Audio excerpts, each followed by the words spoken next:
Assalamualaikum warahmatullahi wabarakatuh. Halo semuanya, kembali lagi di podcast advokasi kali ini. Di episode 4 kali ini kita akan mengambil tema adaptasi di sekolah yang baru. Nah, saya Rizky Saputra dan kita sekarang kedatangan bintang tamu spesial kita, Kak Cantika. Kak Cantika boleh perkenalkan dirinya? Oke, terima kasih Kak Kiki. Sebelumnya teman-teman, aku bakal kenalin diri aku dulu.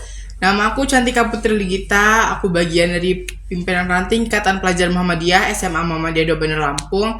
Dan saat ini aku diamanahkan untuk menjadi sekretaris umum.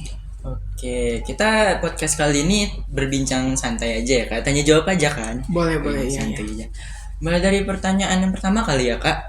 Apa sih Kak yang bisa kita lakukan untuk adaptasi di lingkungan sekolah yang baru?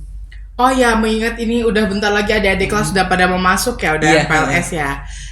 Jadi adaptasi itu kan pada dasarnya kita memang harus ngikutin lingkungan kita, bukan lingkungan yang ngikutin kita kan. Jadi teman-teman kalau adaptasi itu kita harus tahu dulu lingkungan baru kita tuh seperti apa. Mungkin teman-teman boleh analisis dulu, ternyata teman-teman yang ada di sekolah baru tuh kayak gitu, ternyata guru-gurunya seperti ini, dan juga ternyata orang-orangnya tuh kayak gitu loh. Teman-teman tuh harus tahu dulu. Nanti kalau teman-teman sudah tahu, teman-teman tuh sudah bisa untuk menempatkan, oh aku tuh harus kayak gini, aku harus bersikap seperti ini gitu, menyesuaikan gimana lingkungan barunya aja. Udah MPLS juga kan, adik-adik udah mau masuk. Ada nggak Kak caranya untuk beradaptasi di lingkungan sekolah yang baru? Caranya apa ya? Mungkin kayak lebih ke ini ya, dari pengalaman aku sendiri gitu ya. Dulu tuh aku pas masuk sekolah ngerasa kayak agak malu gitu buat kenalan, buat sekedar nanya, kamu dari sekolah mana, nama kamu siapa, kayak gitu kan. Jadi mungkin pelajaran nih buat teman-teman bukan besok ya, pelajaran buat teman-teman. Kalau misalkan memang nanti udah masuk sekolah gitu, lagi sekolah Muhammadiyah ini ya, nanti teman-teman boleh kurang-kurangin rasa malunya. Biar apa? Biar nanti kalau misalkan nanti udah MPLS, sudah punya teman kelas gitu, teman-teman gak harus malu-malu buat sekedar nanya, kamu dari mana sih, kamu namanya siapa, kayak gitu. Karena kalau malu nanti takutnya malah gak punya teman. Kalau nunggu ditanya duluan, nanti nunggu-nungguan terus, saling nunggu juga gimana ya. Iya, tantangan buat anak-anak zaman sekarang, apalagi Gen Z ini kayak gengsi itu ya kayak tantangan banget ya buat mereka ya. Iya bener tuh. Nah, kalau kakak sendiri ada nggak sih tantangannya di pas kakak beradaptasi di sekolah yang baru kakak? Sebenarnya sama ya, itu tadi ya, tantangan aku tuh cuma gengsi itu sih ya, karena memang Gen Z sekarang gengsinya tinggi-tinggi gitu.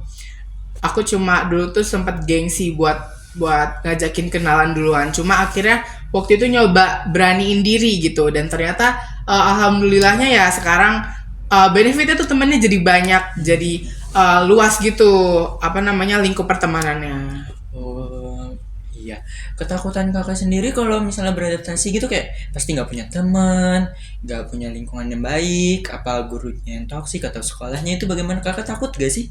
Oh pasti takut ya, apalagi kalau misalkan kan sebelumnya nih aku misalnya kayak bukan dari, misalnya pendatang dari luar gitu kan, bisa jadi dia dari Lampung mana, Lampung Tengah atau Lampung Timur, untuk datang ke kota Bandar Lampung ini kan ada rasa takut tersendiri gitu, untuk gimana ya nanti bisa nggak punya temennya, gimana ya nanti bisa nggak ya bersikap baik sama guru-guru gitu. Karena pasti semua orang pasti punya ketakutan kayak gitu, tapi teman-teman percayalah bahwa kita tuh bisa loh buat ngejalin hubungan yang baik sama teman-teman atau sama guru-guru juga. Iya, selain hal-hal yang kekurangan yang tadi, kakak bisa kasih tahu nggak sih kayak benefit-benefit kita kalau bisa beradaptasi di lingkungan yang baru? Benefitnya itu tadi udah aku sebutin satu ya, punya temen yang banyak, dan juga kalau misalkan kita udah bisa adaptasi itu, kita ngejalanin hari-hari itu enak loh, kayak enjoy aja gitu. Karena kalau misalkan kita belum bisa beradaptasi, sama aja kayak kita tuh belum damai sama apa yang kita dapetin. Itu sama aja kayak gitu rasanya itu. Jadi nggak enak. Kalau misalkan udah beradaptasi itu lebih nyaman lagi, mau beraktivitas gimana-gimananya. Tapi kalau misalkan untuk teman-teman yang ikut organisasi gitu ya, mungkin kayak kita gitu kan, itu harus beradaptasi sama orang-orang yang ada di lingkup organisasinya itu. Oke.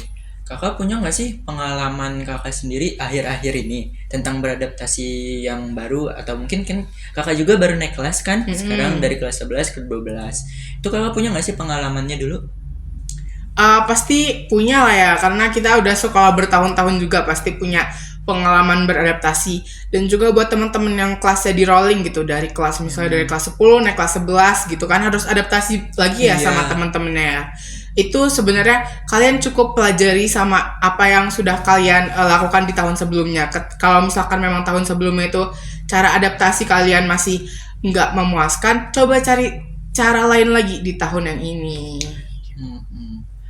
Oke, mungkin segitu aja ya Kak, bincang-bincang kita kali ini tentang beradaptasi ya.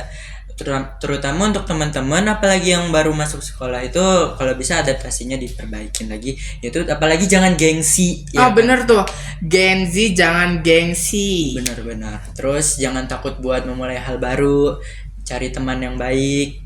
Walaupun ntar juga bakal nggak ada mungkin kawan yang dari sekolah yang lama, juga harus berani berteman ya Kak ya. Iya, harus. Mungkin sekian dari saya dan Kak Cantika. Kami akhiri. Wassalamualaikum warahmatullahi wabarakatuh. Dadah, terima kasih.